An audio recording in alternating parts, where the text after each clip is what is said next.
Rahul Gandhi India വിടും. POKയും ബംഗ്ലാദേശും India പിടിച്ചെടുക്കും. ജ്യോതിഷ ആചാരി റീന ശർമ്മജിയുടെ പ്രവചനങ്ങളാണിത്.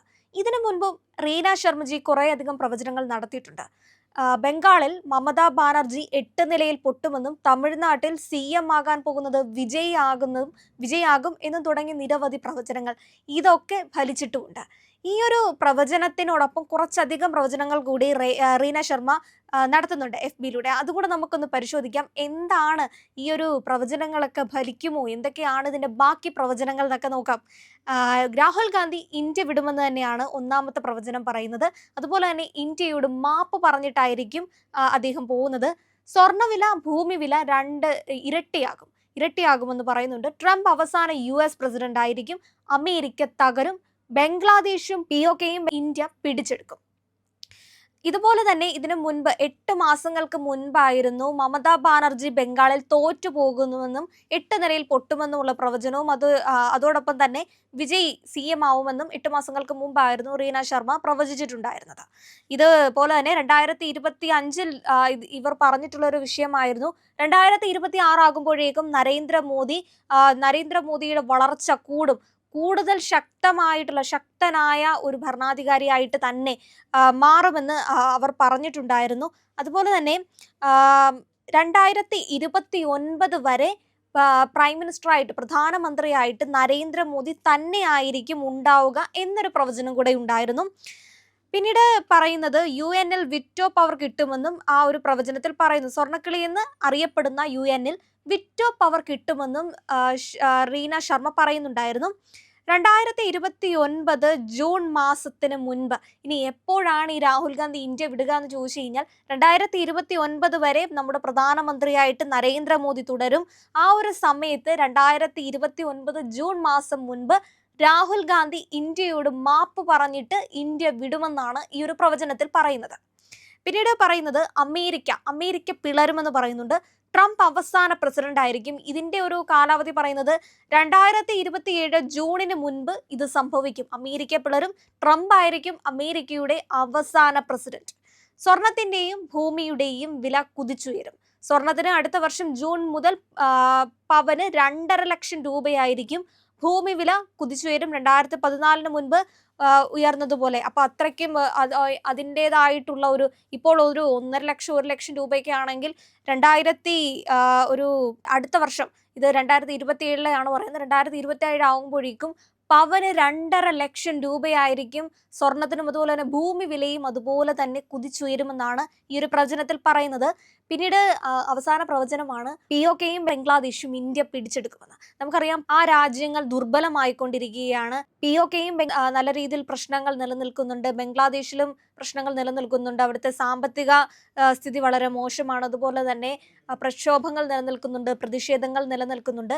ഇങ്ങനത്തെ ഒരു സാഹചര്യം POKയും അതുപോലെ തന്നെ ബംഗ്ലാദേശും ഭാവിയിൽ ഇന്ത്യ പിടിച്ചെടുക്കും, അല്ലെങ്കിൽ ഇന്ത്യക്ക് പിടിച്ചെടുക്കാനുള്ള ഒരു സാധ്യതയാണ് മുന്നിൽ കാണുന്നത്. 2027 ജൂണിന് മുൻപ് POKയും ബംഗ്ലാദേശും ഇന്ത്യയോട് ചേരുമെന്നാണ് ഈ ഒരു പ്രവചനത്തിൽ പറയുന്നത്. ഇതിൽ പറഞ്ഞിട്ടുള്ളതിൽ വെച്ച് നോക്കുകയാണെങ്കിൽ ഈ ഒരു പ്രവചനങ്ങളുടെ അടിസ്ഥാനം ഇപ്പോൾ POKയും ബംഗ്ലാദേശിന്റെയൊക്കെ അവസ്ഥ നമുക്ക് നോക്കുന്ന സമയത്ത് അറിയാൻ പറ്റും. ഇങ്ങനെ ഒരു സാഹചര്യം മുന്നിൽ കാണുന്നുണ്ട്. ഇതിനു മുൻപും കുറച്ച് രാഷ്ട്രീയ നിരീക്ഷകരാണെങ്കിലും ഒക്കെ പറഞ്ഞിട്ടുള്ള ഒരു വിഷയമാണ്. ഇത്തരത്തിലാണ് അവിടുത്തെ രീതി അല്ലെങ്കിൽ അവിടുത്തെ അവസ്ഥ മുന്നോട്ട് പോകുന്നതെങ്കിൽ അധികം വൈകാതെ ഇന്ത്യയിലേക്ക് എത്താൻ ഒരു സാഹചര്യം കാണുന്നുണ്ട്. അപ്പൊ അതുപോലെ തന്നെ അതിനോട് ചേർത്ത് വെക്കാൻ പറ്റുന്ന ഒരു പ്രവചനം തന്നെയാണ് റീന ശർമ്മ നടത്തിയിട്ടുള്ളത്. ഇനി നരേന്ദ്രമോദിയെ പറ്റി പറഞ്ഞിട്ടുള്ള ഒരു പ്രവചനം ഉണ്ടല്ലോ, അദ്ദേഹത്തിന്റെ വളർച്ചയെ പറ്റിയിട്ട് പറഞ്ഞിട്ടുള്ള 2027 2025 ശേഷം 26 ആകുമ്പോഴത്തേക്കും അദ്ദേഹത്തിന്റെ വളർച്ച വളരെ ഉന്നതമായിരിക്കും. വളരെയധികം നല്ല വളർച്ച ഉണ്ടായിരിക്കും. തീർച്ചയായും റീന ശർമ്മയുടെ ആ ഒരു പ്രവചനം സത്യമാണ്. 2026 നോക്കുകയാണെങ്കിൽ നരേന്ദ്രമോദി ഇന്ത്യയിലെ ഏറ്റവും സ്വാധീനമുള്ള രാഷ്ട്രീയ നേതാക്കളിൽ ഒരാളായിട്ടാണ് കണക്കാക്കപ്പെടുന്നത്. അദ്ദേഹത്തിന്റെ ആഗോള സ്വാധീനം എന്ന് പറയുന്നത് ഇന്ത്യയുടെ വ്യാപാര തന്ത്രപരമായ നിലപാട് കൂടുതൽ ശക്തമാക്കാൻ സർക്കാർ ശ്രമിക്കുക. അതുപോലെ തന്നെ അമേരിക്കയുമായുള്ള വ്യാപാര ചർച്ചകളിൽ ഇന്ത്യ കൂടുതൽ അനുകൂല നിബന്ധനകൾ ആവശ്യപ്പെട്ട് ഉറച്ച നിലപാട് സ്വീകരിക്കുന്നതും വിദേശ പങ്കാളിത്തം വിപുലീകരിക്കുന്നതിൻ്റെയും ഇതൊക്കെ ഉദാഹരണങ്ങളാണ്. നമ്മൾ ഈ അടുത്ത കാലത്തായിട്ട് കാണുന്നതാണ്. മറ്റു രാജ്യങ്ങളുമായിട്ട്, ആഗോള രാജ്യങ്ങളുമായിട്ടൊക്കെ ആഗോളതലത്തിൽ തന്നെ നമ്മൾ സൃഷ്ടിക്കുന്ന സൗഹൃദ ബന്ധങ്ങൾ, അതുപോലെ തന്നെ അവരുടെയൊക്കെ ഏറ്റവും ആർക്കും കൊടുക്കാത്തൊക്കെ, ഇസ്രയേലിൻ്റെയൊക്കെ ആർക്കും കൊടുക്കാത്ത ഒക്കെ ആയുധമൊക്കെ ഇന്ത്യയിലേക്ക് വരുന്നു. അപ്പോൾ നമ്മൾ പൊതുവെ നമ്മുടെ രാജ്യത്ത് കുറെ കൂടുതൽ ഈ ശ്രീ നരേന്ദ്രമോദി പ്രധാനമന്ത്രിയുടെ വളർച്ചയോടൊപ്പം തന്നെ ഇന്ത്യയുടെ വളർച്ച കൂടെയാണ് ഈ ഒരു പ്രവചനത്തിൽ നമുക്ക് കാണാൻ സാധിക്കുന്നത്.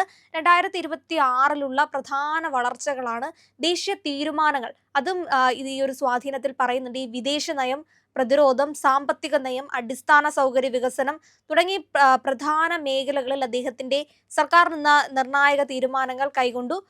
അടുത്തിടെ വടക്കേ ഇന്ത്യയിൽ 24,800 കോടി അധികം വരുന്ന വികസന പദ്ധതികൾ അദ്ദേഹം ഉദ്ഘാടനം ചെയ്യുകയുണ്ടായി. അതുപോലെ തന്നെ 2024 ആകെയുള്ളൊരു ഈ ഒറ്റയ്ക്കുള്ള ഭൂരിപക്ഷം, അത്തരം പ്രശ്നങ്ങൾ മാത്രമേ ഉള്ളൂ. പക്ഷെ ശക്തനായിട്ടുള്ള പ്രധാനമന്ത്രിയായിട്ട്, ഒരു രാഷ്ട്രീയ നേതാവായിട്ട് 2026 നരേന്ദ്രമോദി ഉയർന്നിട്ടുണ്ട്. അപ്പോൾ ആ ഒരു പ്രവചനം എന്ന് പറയുന്നത് സത്യമാണ്. അപ്പോൾ ഇതിൽ പറഞ്ഞിട്ടുള്ള രീതി വെച്ച് നോക്കുമ്പോൾ മമതാ ബാനർജിക്ക് തോൽവി ഉണ്ടായതുപോലെ, തമിഴ്നാട് മുഖ്യമന്ത്രിയായി CM വന്നതുപോലെ, രാഹുൽ ഗാന്ധി 2029 ആകുമ്പോഴേക്കും ഇന്ത്യ വിടുകുമോ, ഈ ഇന്ത്യ വിടാനുള്ള ഒരു സാഹചര്യം എന്താണ്, ഇനി ക്ഷമ ചോദിച്ചിട്ട് പോകുന്ന ഒരു സാഹചര്യം എന്നാണ് പറയുന്നത്.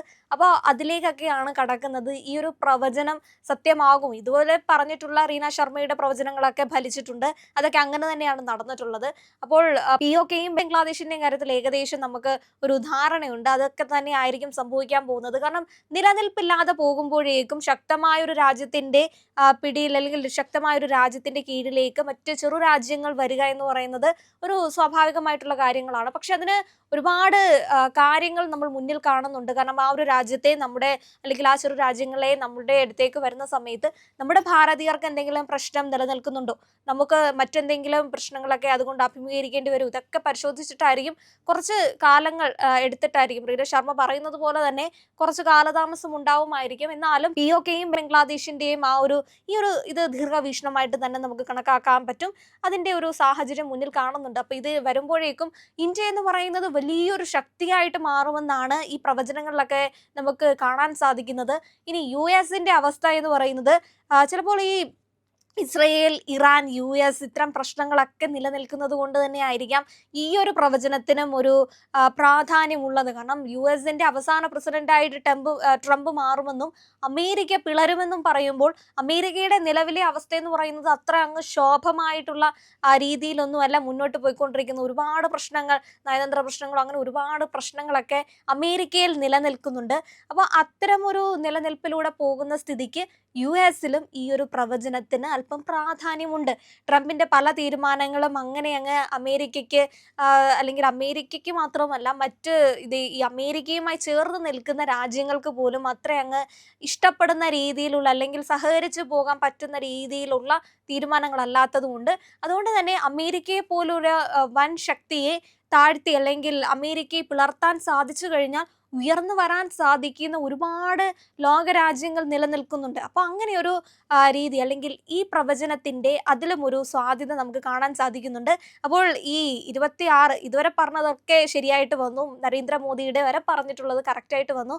ഇനി രാഹുൽ ഗാന്ധി ഇന്ത്യ വിടുമോ എന്നതും, അതുപോലെ തന്നെ അമേരിക്കയിൽ എന്താണ് സംഭവിക്കാൻ പോകുന്നതെന്നും, പിന്നീട് അടുത്ത വർഷത്തെ ഈ ഒരു സ്വർണ്ണവിലയ്ക്ക് അങ്ങനെ ഒരു കുതിപ്പുണ്ടാകുമോ, അത്തരത്തിലൊരു തലത്തിലേക്ക് നമ്മൾ പോകുമോ, അല്ലെങ്കിൽ അങ്ങനെയും പൊന്നും വില ഒക്കെ കൊടുത്ത് വാങ്ങുക എന്ന് പറയുന്ന പോലെ പൊന്നും വിലയിലേക്ക് നമ്മുടെ രാജ്യം എത്തുമോ എന്നുള്ള ഈ പ്രവചനങ്ങൾ കൂടെ നമുക്ക് ഭാവിയിൽ നോക്കിക്കാണാം. പ്രിയപ്പെട്ട പ്രേക്ഷകരെ, ഞങ്ങൾ ഇന്ത്യ ലൈവ് പതിപോലെ നമ്മൾ പറയുകയാണ്, മാധ്യമങ്ങളിൽ വരാത്ത, മറ്റു മാധ്യമങ്ങൾ പറയാത്ത വാർത്തകളാണ് നിങ്ങളുടെ മുന്നിലേക്ക് കൊണ്ടുവരുന്നത്.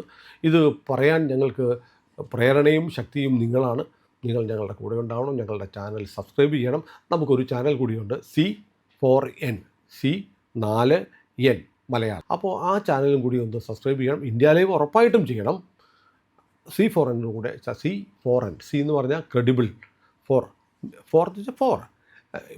N നേഷൻ, രാജ്യം. നമ്മുടെ രാജ്യത്തിന് വേണ്ടിയാണ്. രാജ്യം വിട്ട് ഒരു കാര്യവും ഇന്ത്യ ലൈവിനില്ല. അതുകൊണ്ട് ഞങ്ങളുടെ കൂടെ ഉണ്ടാവണം എന്നുകൂടി അഭ്യർത്ഥിക്കുന്നു.